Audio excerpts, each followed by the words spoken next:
It's truly a great pleasure and a great joy to be back in Atlanta. This is truly my home away from home. In fact, before I moved to Washington, D.C., and after I came from Tunisia, I spent 7 years here in Atlanta, Georgia. My son was born here at the local baby factory at the Northside Hospital. My family, I mean, he grew up here, and I'm always very, very pleased when I come back, frankly, to this city, and also partially because of a number of my friends here, friends from Atlanta, friends from Georgia, and friends from Tunisia, such as the two eminent friends that I have here, Dr. Hassan Ftata, who was really very supportive in organizing this event, and Dr. Hatem Salami, who is, what can I say, he's truly one of the leaders of the diaspora, not only in Atlanta, but in the United States. So,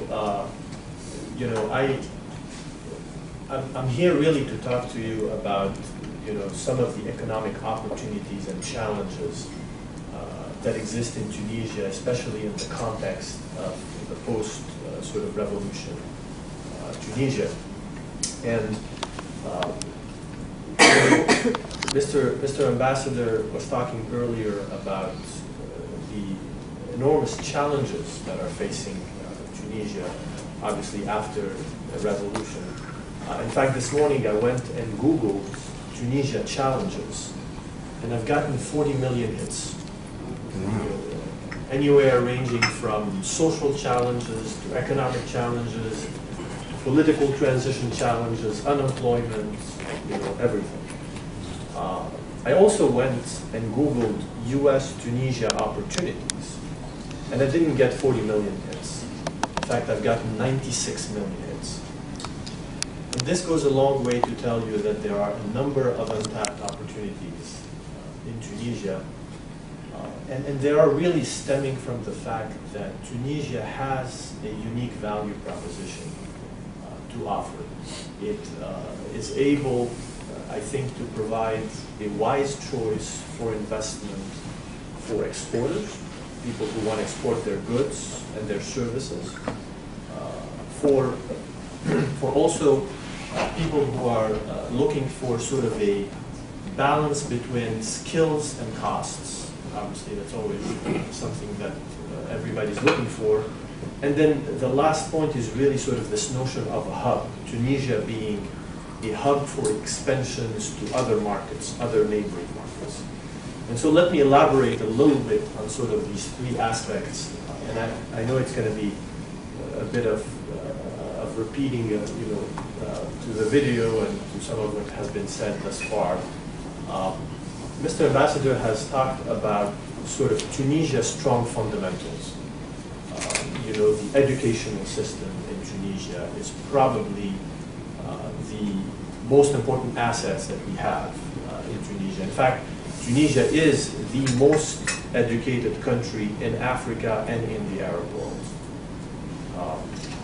We have, for example, the 7th largest ratio in the world of scientists and engineers in Tunisia.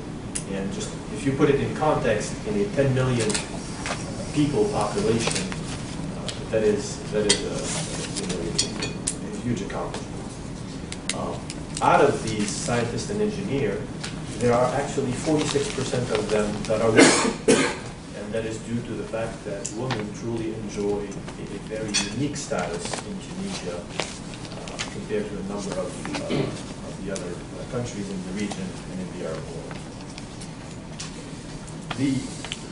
The other fundamental of Tunisia is the solidity of its institution. We've seen it after the revolution. There was no major disruption in Tunisia after the revolution, and this was really attributable to the fact that the institutions in Tunisia are strong and solid. They may not be the most efficient institutions, but they are strong and certainly more agile than a number of the countries, the neighboring countries in the region. And then the two other fundamentals, I think, to me are, when we talk to investors, they always tell us about infrastructure. There are always ways to better your infrastructure, but when you compare the infrastructure of Tunisia with the other countries in the region, from a road, transportation, broadband access, Tunisia certainly has numerous advantages. And I'm not saying it, the World Bank is saying it, the United Nations is really saying it. So those are sort of international standards that are talking about that. So in addition to these strong fundamentals that were depicted in this video, what I really want to focus on is what did the revolution bring to Tunisia? How is it enhancing or perhaps decreasing the value proposition of Tunisia? And one of the most notable things in Tunisia is everybody's talking after this revolution. And when everybody's talking, everybody's free to talk, there's naturally more transparency. There's naturally more challenges to anything that gets done. And this transparency really materializes in a number of the actions that the Tunisian government has taken since the revolution, including giving access to the raw data, the raw statistics from the central bank, from the ministries, the technocratic ministries like industry, telecom, commerce. That information was not available before the revolution. So you'd had to basically rely on what could be cooked data. Now you have access to the raw data. You can make up your own calculation. You can make up your own mind in terms of whether there's really a competitive advantage or not.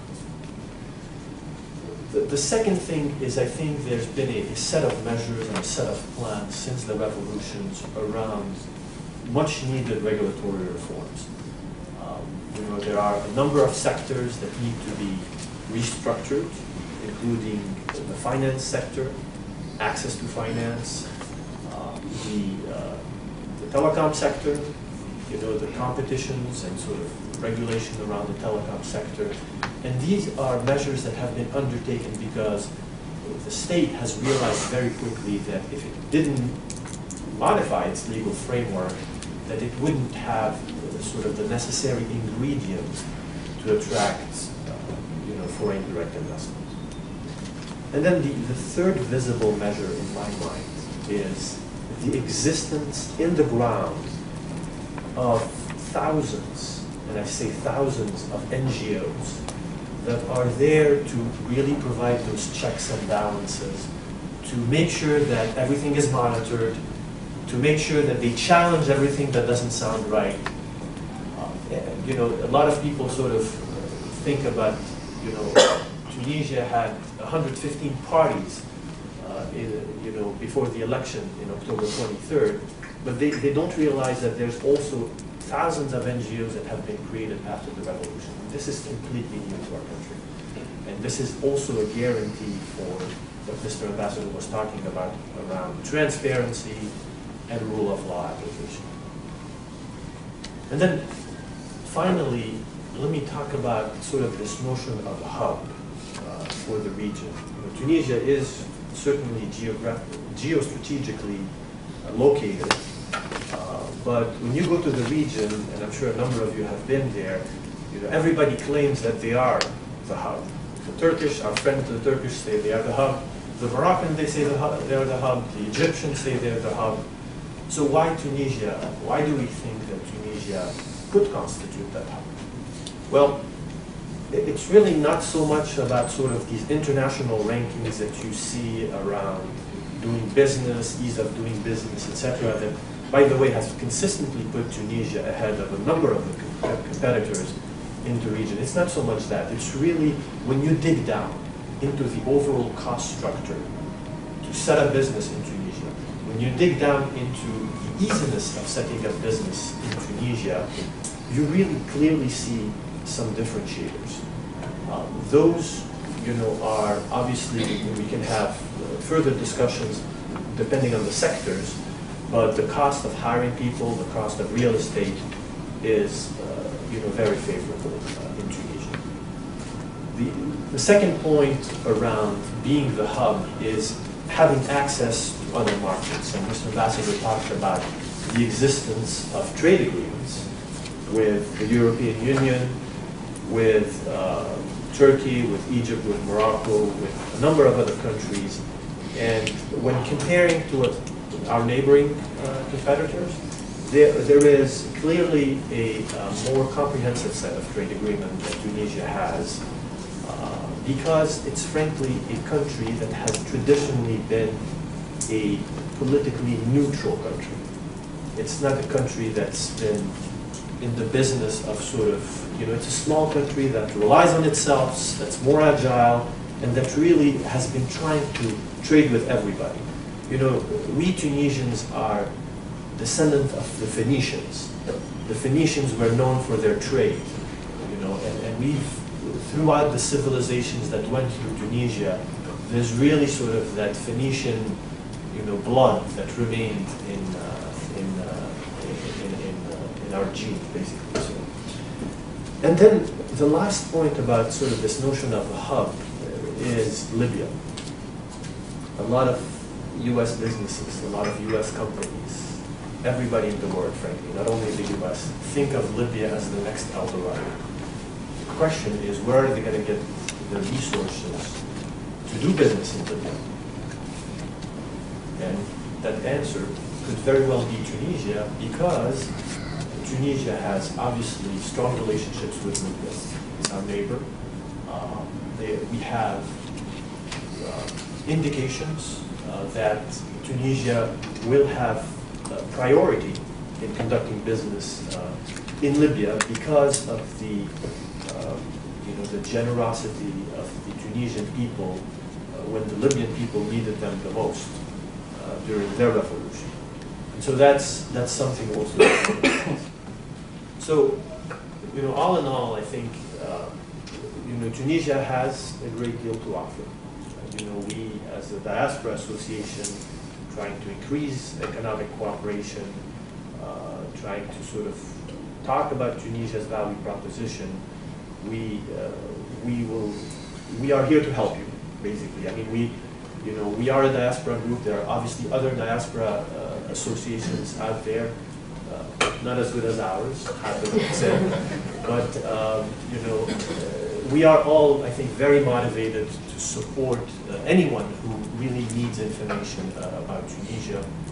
We encourage you to come visit Tunisia, because a number of people who come and visit Tunisia are often surprised, because first of all, they find a country that has 3,000 years of history, a country that's extremely peaceful, moderate, and a country that has a number of things to offer just by looking at things, looking at infrastructure, talking to people, and sort of seeing that degree of sophistication, I think, in the people.